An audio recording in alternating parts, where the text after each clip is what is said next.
everybody, this is Smita coming to you with these two quilted cover summary stashbuster journals. I realized I had a lot of shabby papers that I wasn't using, and the idea was mainly to destash those. These are identical but minor differences, and I was debating whether I should be listing these separately on Etsy or all at once. The husband believes that these should be separate listings because in case somebody wanted to choose one over the other.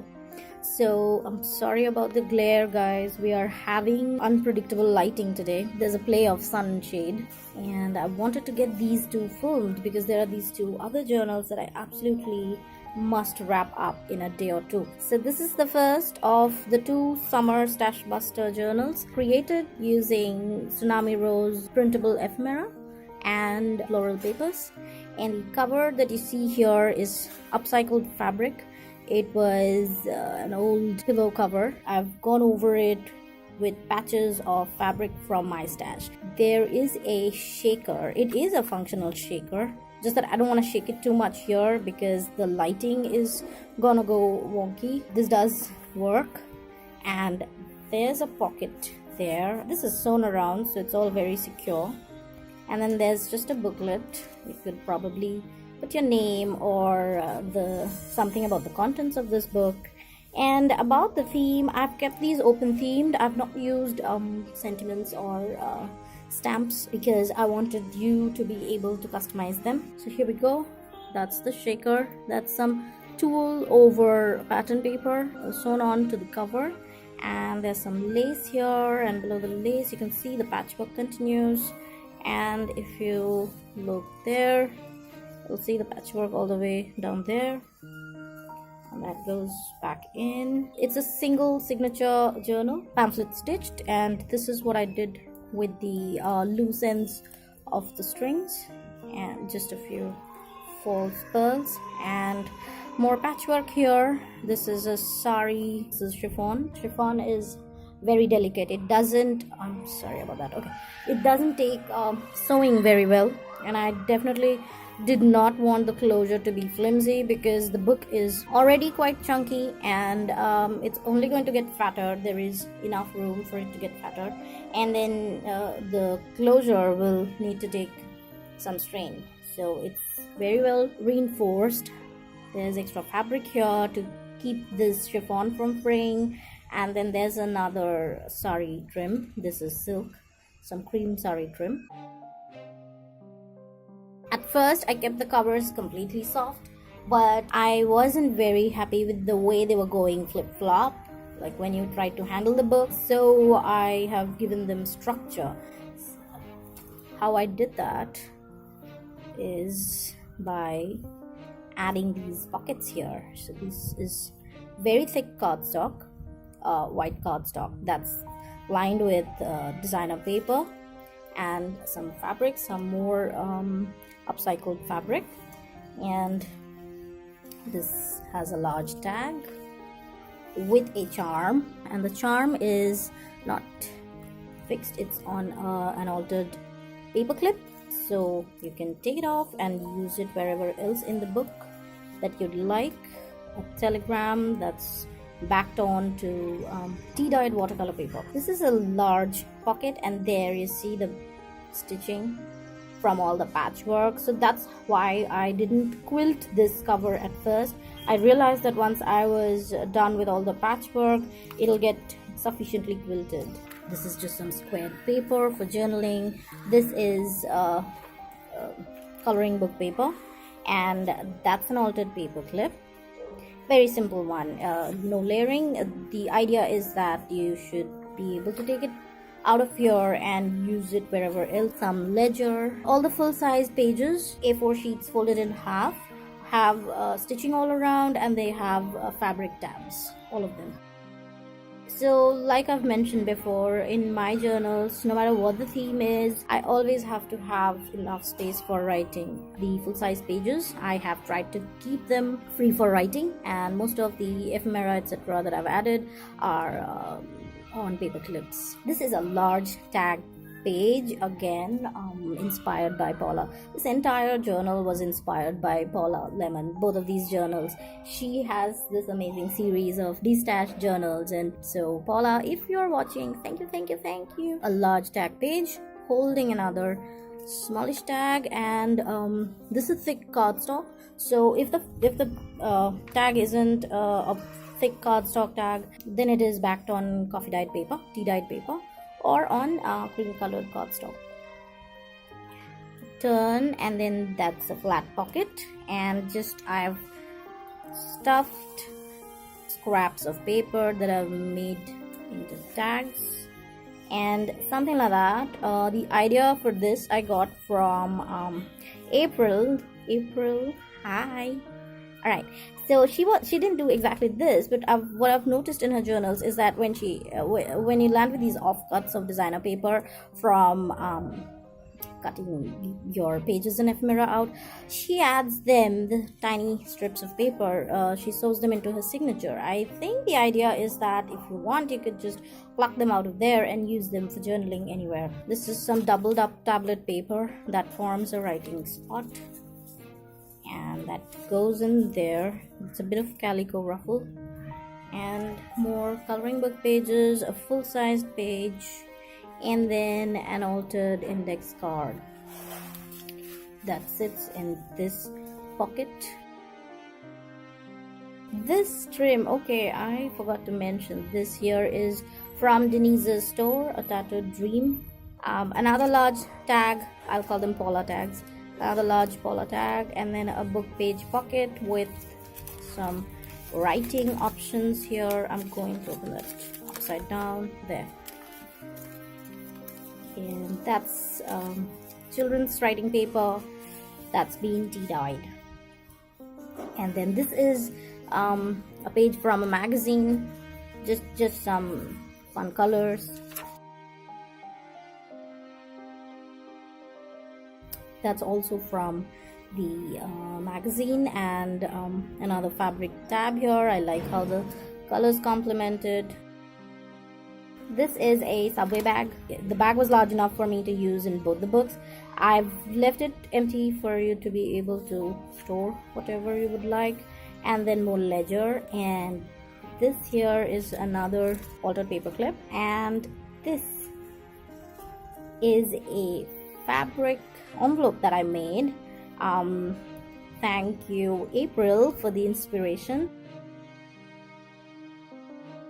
I have not glued these down. There are two of these patchwork fabric envelopes in this book, and that obviously can work as a tuck spot. And that's a tag page again, just some wood grain paper. This is one of Terri Wood's pockets, and I'm so excited. Both of these journals have Terri Wood pockets, and then the ones I'm working on also have these, and I love these crisscross pockets she makes because they add so much depth to a spread. Some book page and Tsunami rose decoupage flowers, and then these shabby tags.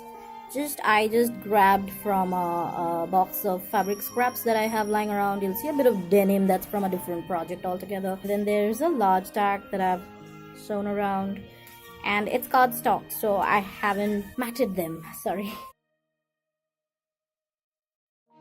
Another large tag, love that print, large tag, and then here there are tags. So this is a finished tag completely. You'll see there's some black linen fabric, and then more of the fabric from the front cover, and then that's a strip of paper that you can use where you want, and then I've given you a bit of a ruffle there, and more tags. This here is another altered paper clip. You have a tag, and then you have this long skinny tag with a pocket. That's some gathered calico right there, and then this is more writing options. With these altered paper clips, you'll notice most of these pages are have stitching around them, so try not to slide them out like that. Just give them a twist and they'll slide out very easily. Sometimes if they catch on the sewing, you could rip your page. This was supposed to be like, this is just a floating pocket, a tag that's cream textured cardstock, American crafts, and more ledger and more notebook paper. And this is one of Denise's vintage advertisement paper bags, split into two and added to 2 pages in the book. And this index card, the altered index card, sits in this largish pocket. This sits in this, and then this is the magazine page this is adhered to. And then there is a pocket here which will take another tag, pocket page here with the tag, and then an organza pocket. So we've reached the center of the middle of the signature. In the pocket we have 2 large tags, wood grain paper tag with no stitching around, and then that's the center of the signature. This is wood grain paper again. This is Tsunami rose, and then the rest of the papers are from my stash. Franken journal tags that are backed onto ink dyed paper. The other side of the organza pocket, there are these 2 things in it, more wood grain. I love wood grain paper. And Daisy's ephemera again, Tsunami rose. And on this side we have a circular tag. Now I always snip off these. I mean, not because I don't like them, I love them, but I'm just scared the book is going to get very difficult to manage. With this tag I made an exception. And then obviously you can write or stick a photo there as well. And then that sits in there. It's quite snug. And that's more writing paper.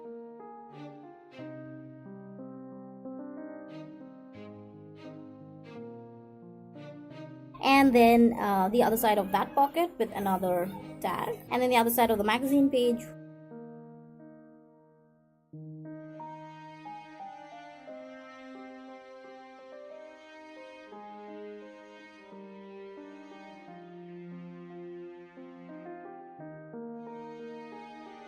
The other side of the tag page with an altered index card.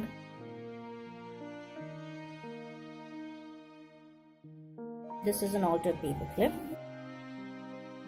Then there's a tag here. Hey, this guy can sit here actually. There's a tag that I made, ephemera from Daisy's shop again. Some tea-dyed silk ribbon, and it's backed onto ledger paper, and then I just very faintly stamped this bit of fabric here.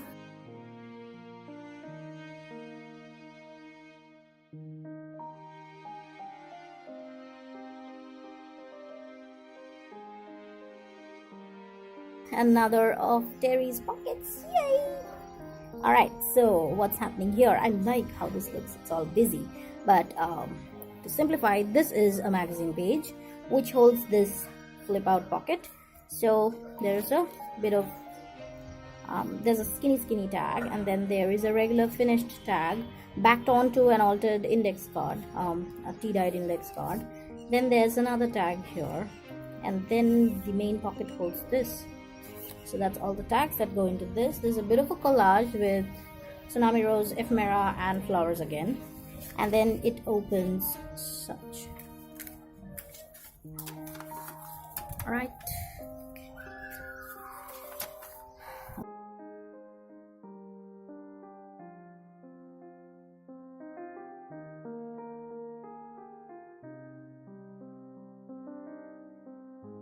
Another book page pocket, more writing options.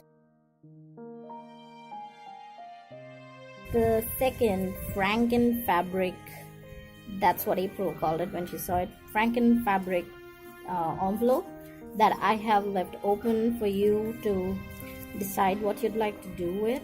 And that just, as of now, that just sits there. Another altered paper clip that goes there, and then obviously and then this sits there. More altered index cards. This fabric, it's a block print technique from Rajasthan in India. and more paper that I left here for you to do as you please with, and then some chiffon trim there.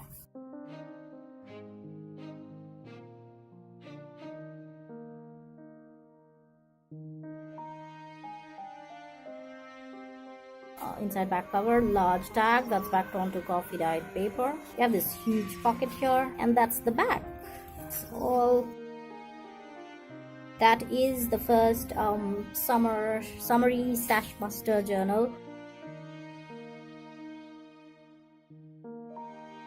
The book is a 9 by 6, and the pages are an A4 sheet folded in half.